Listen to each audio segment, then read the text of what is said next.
ಮಾರುತಿ ಈಗ ತಾನೇ ರಾಜೇಂದ್ರ ಸರ್ ಹೇಳ್ದಂಗೆ ಯಾಕೋ ಡೈವರ್ಷನ್ ಆದಂಗೆ ಕಾಣಿಸ್ತು ಟಾಪಿಕ್ ಕಂಪ್ಲೀಟ್ಲಿ. ದೆಹಲಿಯಲ್ಲಿ ಸಂಪುಟ ರಚನೆಗೆ ಸಂಬಂಧಪಟ್ಟಂತೆ ಚರ್ಚೆಗಳು, ಇದ್ರ ಮಧ್ಯದಲ್ಲಿ ರಾಜ್ಯದಲ್ಲಿ ಈಗ ಜಮೀರ್ ಅಹಮದ್ ಖಾನ್ ಅವರ ಸುದ್ದಿ ಏನಾಗ್ತಾ ಇದೆ ಪಕ್ಷದಲ್ಲಿ ಅಂತ. ಅಲ್ಲ, ಇವತ್ತು ಇಡೀ ದಿನ ರಾಜ್ಯದಲ್ಲಿ ಚರ್ಚೆ ಆಗ್ತಾ ಇದ್ದಿದ್ದು ಮತ್ತು ಜನರ ಗಮನ ಇದ್ದಿದ್ದು, ಮಾಧ್ಯಮಗಳ ಗಮನ ಇದ್ದಿದ್ದು ದೆಹಲಿಯಲ್ಲಿ ಸಿದ್ದರಾಮಯ್ಯ ಮತ್ತು DK ಶಿವಕುಮಾರ್ ಅವರ ಮೀಟಿಂಗ್ ಯಾವ ರೀತಿ ಇರ್ಬೋದು ಅಂತ. ಖರ್ಗೆ ಅವ್ರ ಮುಂದೆನೋ, ರಾಹುಲ್ ಗಾಂಧಿ ಅವ್ರ ಮುಂದೆನೋ, ಸುರ್ಜೇವಾಲಾ, ವೇಣುಗೋಪಾಲ್ ಎಲ್ಲ ಸೇರಿದಾಗ ಸಿದ್ದರಾಮಯ್ಯ ಏನು ಹೇಳ್ಬೋದು, DK ಶಿವಕುಮಾರ್ ಅದಕ್ಕೆ ಏನು ಹೇಳ್ಬೋದು, DK ಶಿವಕುಮಾರ್ ಹೇಳೋದಕ್ಕೆ ಸಿದ್ದರಾಮಯ್ಯ ಒಪ್ತಾರ, ಈ ರೀತಿ ಚರ್ಚೆಗಳು ಇದ್ದಿದ್ದು ನಿಜ. ಆದರೆ ಏಕಾಏಕಿ ಆ ಆಡಿಯೋ ವೈರಲ್ ಆಗಿದೆ. ಇದು ಮಾಧ್ಯಮಗಳ ದಿಕ್ಕನ್ನು ಬೇರೆ ಕಡೆ ಸೆಳೆಯುವಂಥ ಕೆಲಸವೂ ಆಗಿರ್ಬೋದು. ಆದರೆ ಇದು ನಾನು ಸುಳ್ಳು ಅಂತ ಹೇಳ್ತಿಲ್ಲ, ಈ ಆಡಿಯೋ ಸುಳ್ಳೋ ನಿಜ ಗೊತ್ತಿಲ್ಲ, ಅದು ಮುಂದೆನೇ ಗೊತ್ತಾಗಬೇಕು. ಆದರೆ ಇದು ಎಷ್ಟು ಮಟ್ಟಿಗೆ ಪಕ್ಷ ಮತ್ತು ನಾಯಕನ ಮೇಲೆ ಎಫೆಕ್ಟ್ ಆಗುತ್ತೆ ಅಂತ ಸರ್ ಹೇಳ್ತಿದ್ರು. ಮುಸ್ಲಿಂ ಸಮುದಾಯದಲ್ಲಿ ಈಗ ನಾಯಕರು ಭಾಳಷ್ಟು ಜನ ಇದ್ದಾರೆ ಅಂತ. ಮುಸ್ಲಿಂ ಸಮುದಾಯದಲ್ಲೂ ನಾಯಕರಿದ್ದಾರೆ, ಒಕ್ಕಲಿಗರಲ್ಲೂ ನಾಯಕರಿದ್ದಾರೆ, ಕುರುಬರಲ್ಲೂ ನಾಯಕರಿದ್ದಾರೆ, ಲಿಂಗಾಯತರಲ್ಲೂ ನಾಯಕರಿದ್ದಾರೆ, ಬೇರೆ ಬೇರೆ ಸಮುದಾಯಗಳ ನಾಯಕರಿದ್ದಾರೆ. ನಾಯಕರಿಗೂ ಮತ್ತು ಜನನಾಯಕರಿಗೂ ನನಗಿಂತಲೂ ನಮ್ಮ ಸರಿಗಳಿಬ್ಬರಿಗೂ ಭಾಳಷ್ಟು ವ್ಯತ್ಯಾಸ ಇದೆ. ನಾಯಕರು, ನಾವು ಕರೆಯೋದು ನಾಯಕರು, ಅವರಷ್ಟಕ್ಕೆ ಅವರೇ ಘೋಷಣೆ ಮಾಡ್ಕೊಳ್ಳೋದು ನಾಯಕರು. ಜನನಾಯಕ, ಈಗ ಒಕ್ಕಲಿಗರ ಜನನಾಯಕ ದೇವೇಗೌಡರು, ಅದನ್ನು ಯಾರೂ ಕ್ವಶನ್ ಮಾಡೋದಕ್ಕಾಗಲ್ಲ. ಅನ್ಡಿಸ್ಪ್ಯೂಟೆಡ್ ನೇಮ್ ದೇವೇಗೌಡರು. ಲಿಂಗಾಯತರ ಜನನಾಯಕ ಯಡಿಯೂರಪ್ಪ, ಅನ್ಡಿಸ್ಪ್ಯೂಟೆಡ್. ಯಾರು, ಯಾಕಂದರೆ ನಾಯಕರಾಗೋದಕ್ಕೆ ಭಾಳ ಬಂದರು. ಸೌದಿನ ಯಾಕೆ DCM ಮಾಡಿದ್ರು, ಏಕೆ ತಂದು ಬೊಮ್ಮಾಯಿನ ಯಾಕೆ ಮುಖ್ಯಮಂತ್ರಿ ಮಾಡಿದ್ರು, ಯಡಿಯೂರಪ್ಪನ ಸೂಚನೆ ಮೇರೆಗೆ ಎಲ್ಲರಿಗೂ ಭಾಳ ಅವಕಾಶಗಳು ಕೊಟ್ಟರು. ಯಡಿಯೂರಪ್ಪನ ಮೀರಿಸಿ ಇವರು ಜನನಾಯಕರಾಗಬೇಕು ಅಂತ ಏನೂ ಆಗೋಕ್ಕಾಗಲಿಲ್ಲ.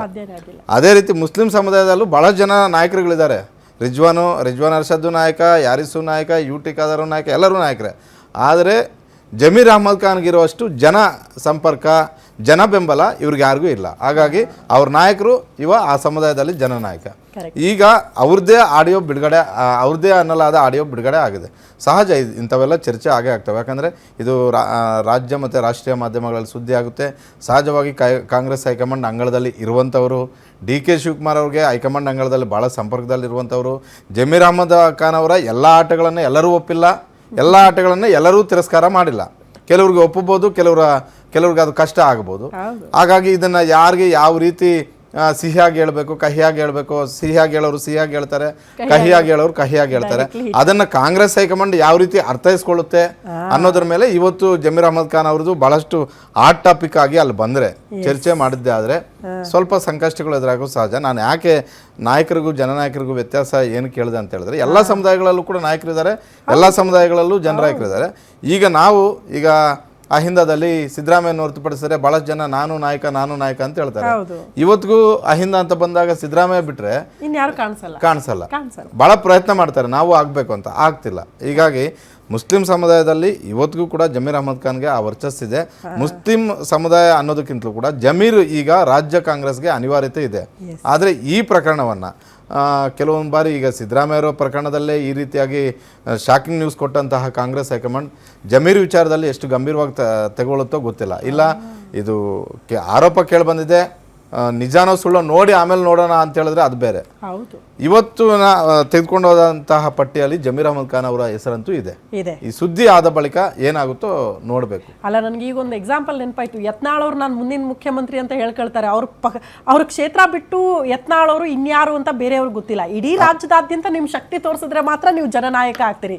ಸ್ವಯಂ ಘೋಷಿತ ನಾಯಕರು ಬಹಳ ಜನ ಇದ್ದಾರೆ ರಾಜಕಾರಣದಲ್ಲಿ ಅಂತ. ಹಾಗೆ ಜಮೀರ್ ಅಹಮದ್ ಖಾನ್ ಅವರ ನೆಕ್ಸ್ಟ್ ನಾನೇ ನಾಯಕ ಅಂತ ಹೇಳ್ಕೊಳ್ಬಹುದು. ಆದರೆ ರಾಜ್ಯದಾದ್ಯಂತ ನೀವೆಷ್ಟು ಪವರ್ಫುಲ್ ಅನ್ನೋದನ್ನ ಪ್ರೂವ್ ಮಾಡ್ಕೊಳ್ಬೇಕಲ್ಲ, ಅದು ಆಗಬೇಕು ಅಂತ ಕಾದ್ ನೋಡೋಣ. ರಾಜೇಂದ್ರ ಸರ್, 2 ವರ್ಷ ಒಂಥರ ಡಿಸೈಡಿಂಗ್ ಫ್ಯಾಕ್ಟರ್ ಕಾಂಗ್ರೆಸ್ ಪಾಳ್ಯಕ್ಕೆ. ಯಾಕಂದ್ರೆ ನೆಕ್ಸ್ಟ್ ಚುನಾವಣೆ ಫೇಸ್ ಮಾಡಲೇಬೇಕಾದಂತಹ ವರ್ಷ. ಸೊ ಏನಾಗಬಹುದು, 2 ವರ್ಷ ಹೆಂಗೆ ಇರುತ್ತೆ ಅಂತ ಕಾಂಗ್ರೆಸ್, ನೀವು ಕೊನೆಯದಾಗಿ ಹೇಳೋದಾದ್ರೆ?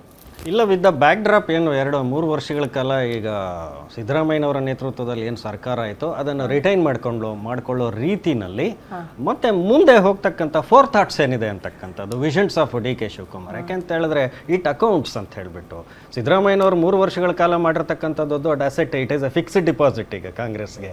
ಅದನ್ನು ಕ್ಯಾರಿ ಓವರ್ ಮಾಡಬೇಕಲ್ಲ. ಈ ಕ್ಯಾರಿ ಓವರ್ ಸಮರ್ಥವಾದ ರೀತಿಯಲ್ಲಿ DK ಶಿವಕುಮಾರ್ ಯಾವ ರೀತಿ ಮಾಡ್ತಾರೆ ಅಂತಕ್ಕಂಥದ್ದು ಒಂದು ಎಮರ್ಜಿಂಗ್ ಲೀಡರ್ಸ್, ಯೂತ್ ಮತ್ತು ಈ guarantee programmes and other programme, ಇನ್ನು ಹೊಸ ಸ್ಕೀಮ್ಗಳು ಬರಬಹುದು. ಇದು ಭರವಸೆ ಮೂಡಿಸ್ತಕ್ಕಂಥ ರೀತಿಯಲ್ಲಿ. ಯಾಕೆಂತ ಹೇಳಿದ್ರೆ DK Shivakumar is A leader. ಅವ್ರಿಗೊಂದು ಅವಕಾಶ ಸಿಕ್ಕಿದೆ.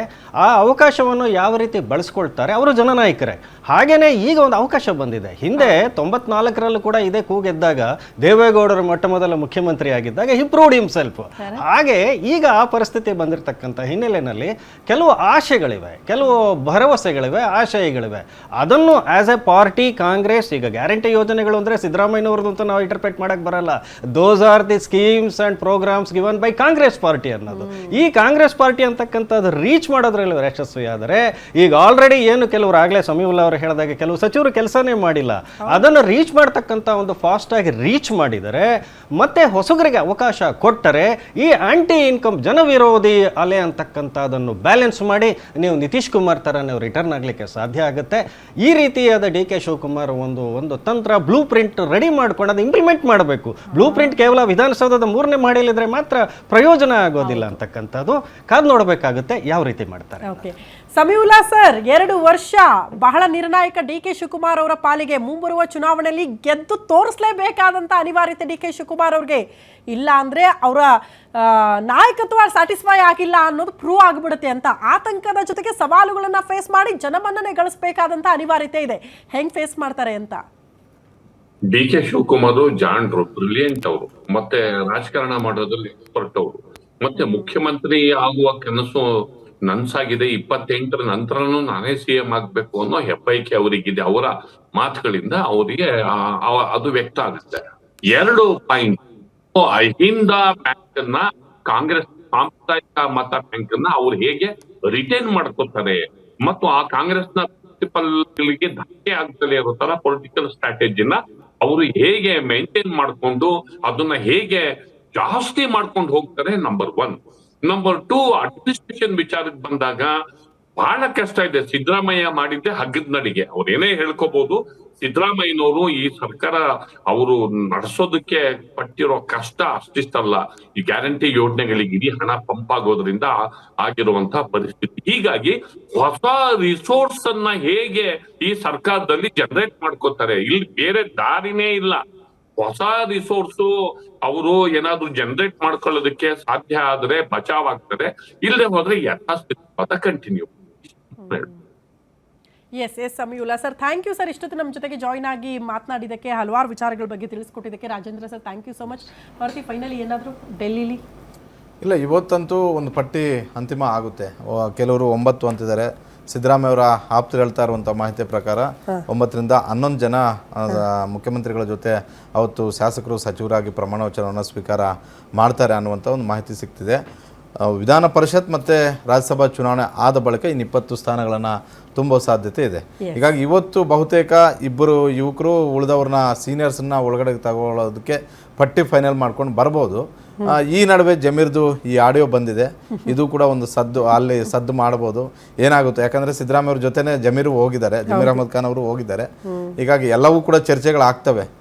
ಸಂಜೆ ಅಷ್ಟೊತ್ತಿಗೆ ಒಂದು ಕ್ಲಾರಿಟಿ ಸಿಗುತ್ತೆ ಮೊದಲ ಪಟ್ಟಿಯಲ್ಲಿ ಯಾರಿಗೆ ಅವಕಾಶ. ಡಿ ಕೆ ಶಿವಕುಮಾರ್ ಅವ್ರ ಜೊತೆ ಅವತ್ತು ಡಿ ಕೆ ಶಿವಕುಮಾರ್ ಅವರು ಮುಖ್ಯಮಂತ್ರಿ ಆಗಿ ಉಳಿದ ಶಾಸಕರು ಸಚಿವಗಳಾಗಿ ಪ್ರಮಾಣ ವಚನ ಸ್ವೀಕಾರ ಯಾರೆಲ್ಲ ಮಾಡ್ತಾರೆ ಅನ್ನೋದು ಕೂಡ ಒಂದು ಕ್ಲಾರಿಟಿ ಸಿಗುತ್ತೆ. Thank you Maruti, thank you Rajendra sir. Samiulla sir, thank you so much. ಇಷ್ಟೊತ್ತು ನಮ್ಮ ಜೊತೆಗೆ ಜಾಯ್ನ್ ಆಗಿ ವಿಶ್ಲೇಷಣೆ ಮಾಡಿದ್ದಕ್ಕಾಗಿ. ಎನಿವೆ, ನೂತನ ನಾಯಕನ ಪರಿಚಯ ಆಗೋಯ್ತು. ಡಿ ಕೆ ಶಿವಕುಮಾರ್ ಅವರು ನೂತನ ಮುಖ್ಯಮಂತ್ರಿ ಪದಗ್ರಹಣ ಸ್ವೀಕಾರ ಸಮಾರಂಭಕ್ಕೆ ಕೌಂಟೌನ್ ಸ್ಟಾರ್ಟ್ ಆಗಿದೆ. ಸರಿಯಾಗಿ ಬುಧವಾರ 4:05. ಬಟ್ ಈಗಿರುವಂತಹ ಕುತೂಹಲ, ಅವರ ಜೊತೆಗೆ ಶಾಸಕರು ಯಾರೆಲ್ಲ ಸಚಿವರಾಗಿ ಪ್ರಮಾಣ ವಚನ ಸ್ವೀಕಾರ ಮಾಡ್ತಾರೆ ಅನ್ನೋ ಕುತೂಹಲಕ್ಕೆ ಬಹುತೇಕ ಇವತ್ತು ಉತ್ತರ ಸಿಗಬಹುದು. ಸಾಯಂಕಾಲದ ಹೊತ್ತಿಗೆ ಒಂದು ಪಟ್ಟಿ ಅಂತಿಮ ಆಗಿ ಅದು ಔಟ್ ಆದ್ರೂ ಕೂಡ ಆಶ್ಚರ್ಯ ಪಡಬೇಕಾಗಿಲ್ಲ. ಹಾಗಾಗಿ ನಾವು ನೀವು ಕಾಯಲೇಬೇಕು. ಸಾಯಂಕಾಲದ ತನಕ ಒಂದು ಕ್ಲಿಯರ್ ಪಿಕ್ಚರ್ ಸಿಕ್ಕಿಬಿಡುತ್ತೆ ಯಾರೆಲ್ಲ ಸಚಿವರಾಗ್ತಿದ್ದಾರೆ ಅಂತ. ಸೊ ಕಾದ್ ನೋಡೋಣ ಈ ಬೆಳವಣಿಗೆಗಳು, ಈ ಟಾಸ್ಕು, ಈ ಸವಾಲುಗಳನ್ನ ಹೆಂಗೆ ಮೆಟ್ಟಿ ನಿಂತ್ಕೊಳ್ತಾರೆ ಡಿ ಕೆ ಶಿವಕುಮಾರ್ ಅವರು, ನೂತನ ಮುಖ್ಯಮಂತ್ರಿಗಳು ಅಂತ.